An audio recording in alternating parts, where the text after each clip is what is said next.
Ինչքան որ մտածում եմ հաղորդության մասին, Տիրոջ ընթրիքի մասին, այնքան հասկանում եմ, որ Աստված մեզ համար մեծագույն շնորհք է արել։ Ես հաղորդության սեղանի մեջ անկեղծ ասած միայն շնորհք եմ տեսնում։ Մեծագույն շնորհք, անհասկանալի շնորհք Աստվածային։ Տեսնում եմ Աստծո մեծ ձեռքը, Աստծո ողորմությունը, տեսնում եմ Աստծո բարությունը, ինչքան Աստված սիրով լցված է մեր նկատմամբ, որ Աստված ուզեց, որ մենք մասնակից դառնանք իր սեղանին։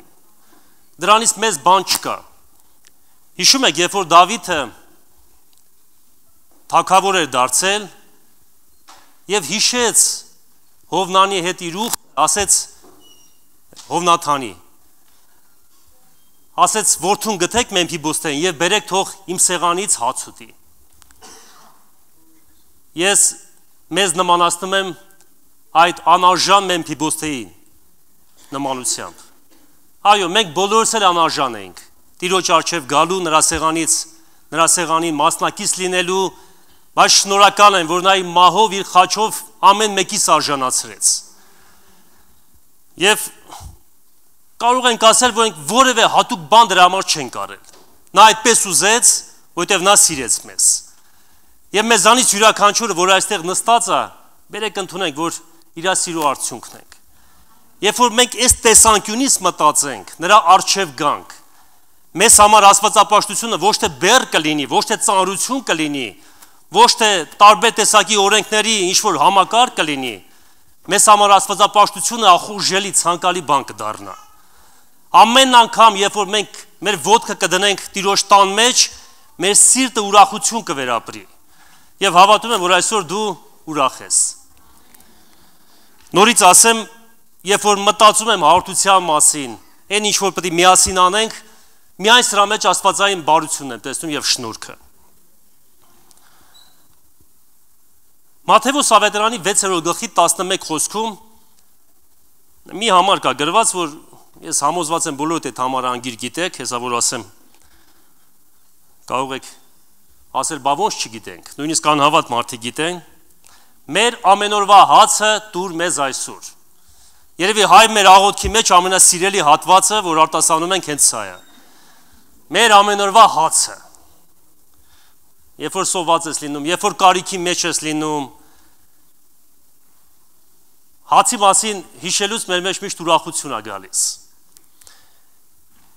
Եվ ինչ նկատի ուներ Տերը, երբ որ մեզ սովորեցնում էր այս աղոթքը, մեր ամենօրվա հացը։ Բերեք շատ հոգևոր չլինենք, մեր Տեր Հիսուսը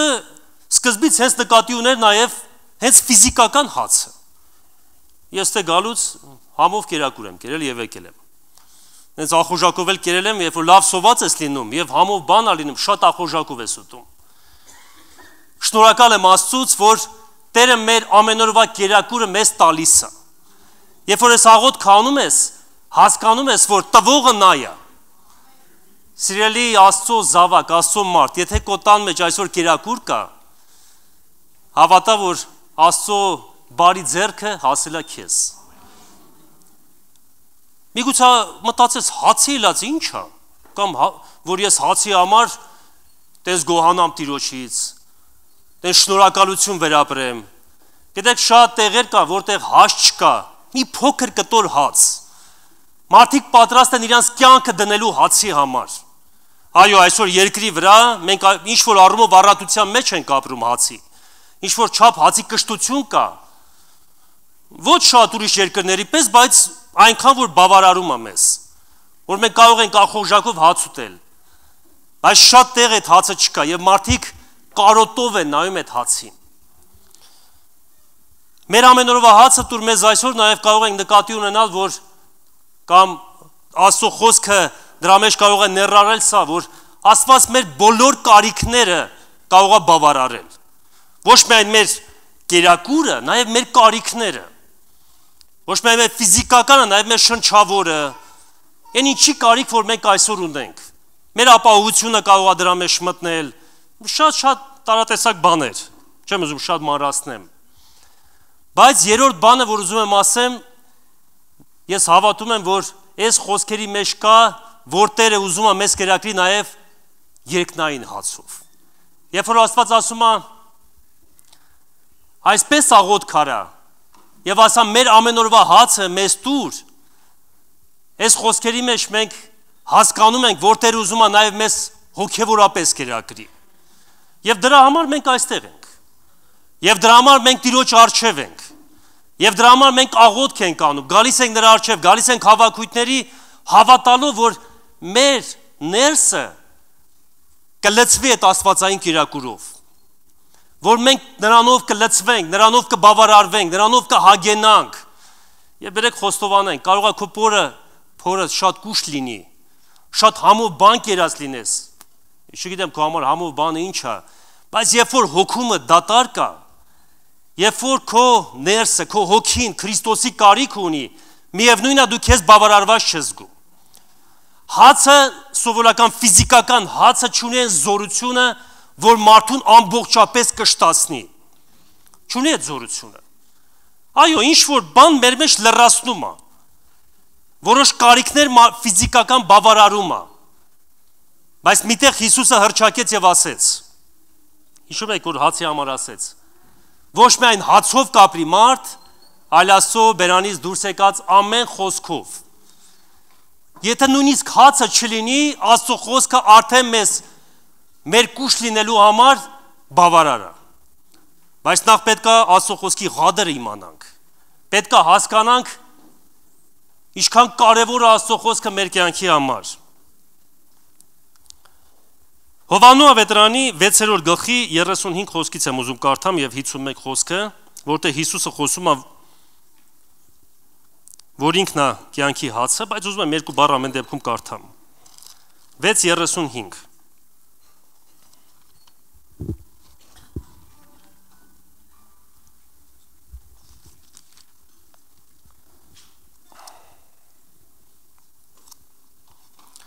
Ես խորհուրդ կտամ ամբողջ գլուխը ուշադիր կարդաք, հենց ամբողջ գլուխը հենց դրա մասին է։ Դուք ինձ այնց ավելի շուտ կարդացիք խոսքը, ինչևից է։ Հիսուսը ասեց նրանց. Ես եմ կյանքի հացը, նա որ ինձ գա, երբեք պետք է չանոթենա, եւ նա որ ինձ հավատա, պետք է չծարավի։ Եվ կարդամ նաեւ 51 խոսքից. Ես եմ կենթանի հացը, որ երկնքից իջա։ Եթե մեկը այս հացը ուտի, հավիտյան պետք է ապրի, եւ այն հացը, որ ես պետք է տամ, իմ մարմինն է, որը ես պետք է տամ աշխարհի կյանքի համար։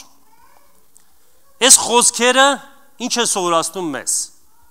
Անք շատ կարևոր խոսքեր են։ Ասում են, այն հացը, որ դուք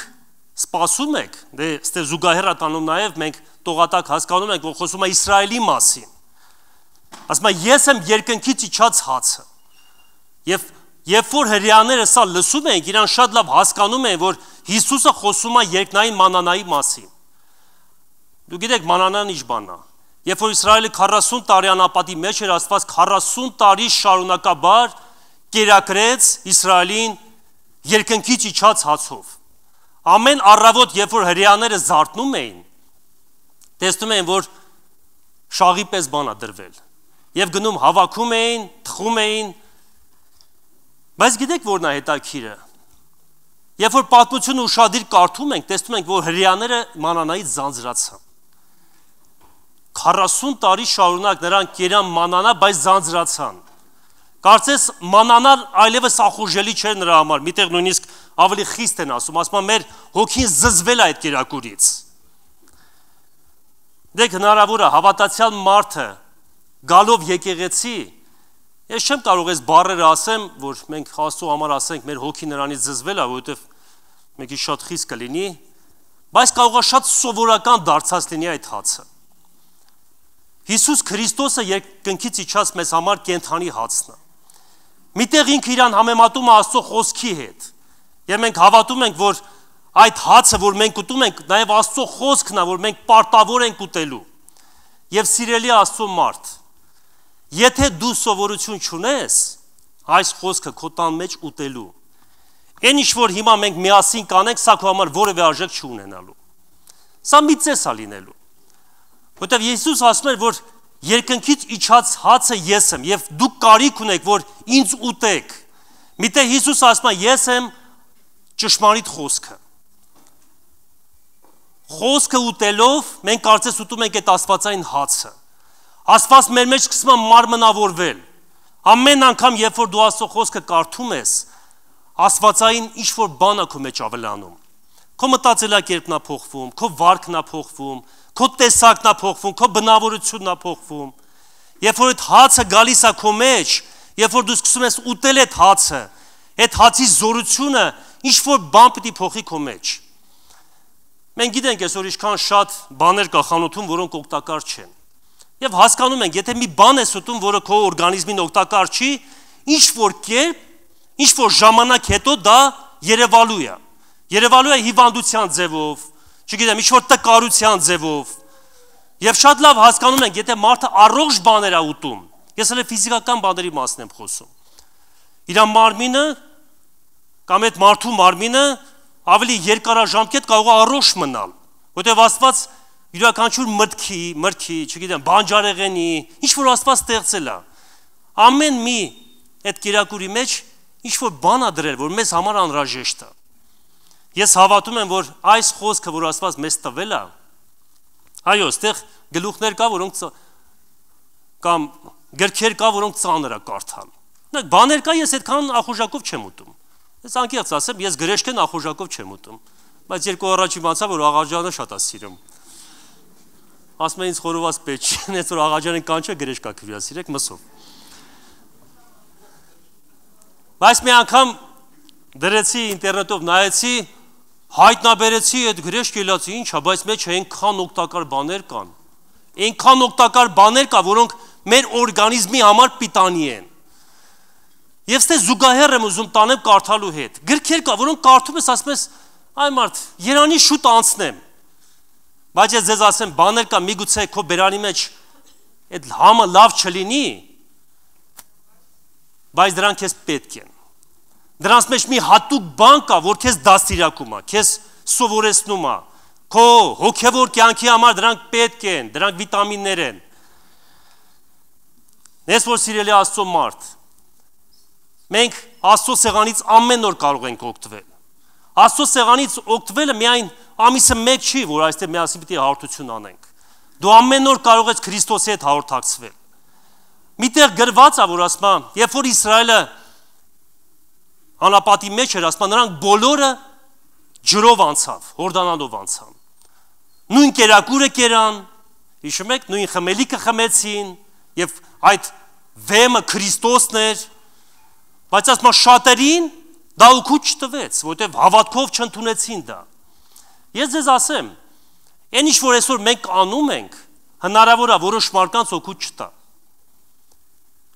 Որտեղ իրանք Քրիստոսին այնպես չեն վերաբերում, ինչպես որ հարկ է նրան վերաբերվել։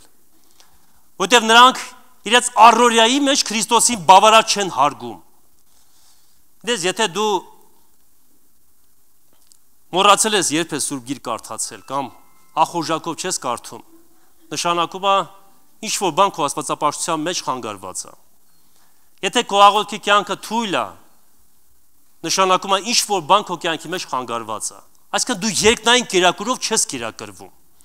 Իսա գիտեք ինչ է։ Հիշում եք, երբ որ Իսրայելը արդեն մտավ Քանանի երկիր, եւ դե միջև նույնիսկ Քանանի երկիր մտնելը Մովսեսը մի պատվեր տվեց, ասեց տապանակի մեջ որոշ բաներ դրեք եւ բաներից մեկը նաեւ մանանան էր։ Սափորով պետք է մանանա դնեին, ինչի համար, հիշում եք, որպեսզի հետագա սերունդները հիշեն, որ Աստված 40 տարի իրանց անապատի մեջ պահեց։ Դուք պատկերացնում եք, քանի տոննա Աստված տասնյակ տոննաներ, չգիտեմ, ամեն օր երկնքից մանանա էր թափում։ Աստված երկնքում, չգիտեմ, ամպերի մեջ մի հատ զավոդ էր դրել, մի հատ մեծ վենտիլատոր էր դրել, փչում էր այդ ամբողջ տարածքով։ Դե ես իմ պատկերացումն եմ ասում։ Ես չգիտեմ, այդ զավոդը որտեղ էր։ Հրեշտակներն էին միգուցե աշխատում։ Հրեաները ասում են, սա հրեշտակների հաց է։ Ընդ հարյուրավոր հրեշտակներ էին աշխատում, պատրաստում էին եւ ցպնում էին, եւ նենց էին ցպնում, որ ավազե չխառնվեր։ Աստված ամեն բան իմաստության վարեց։ Եվ դրա կրկնօրինակը կամ նմուշը մեր բառերով դրեց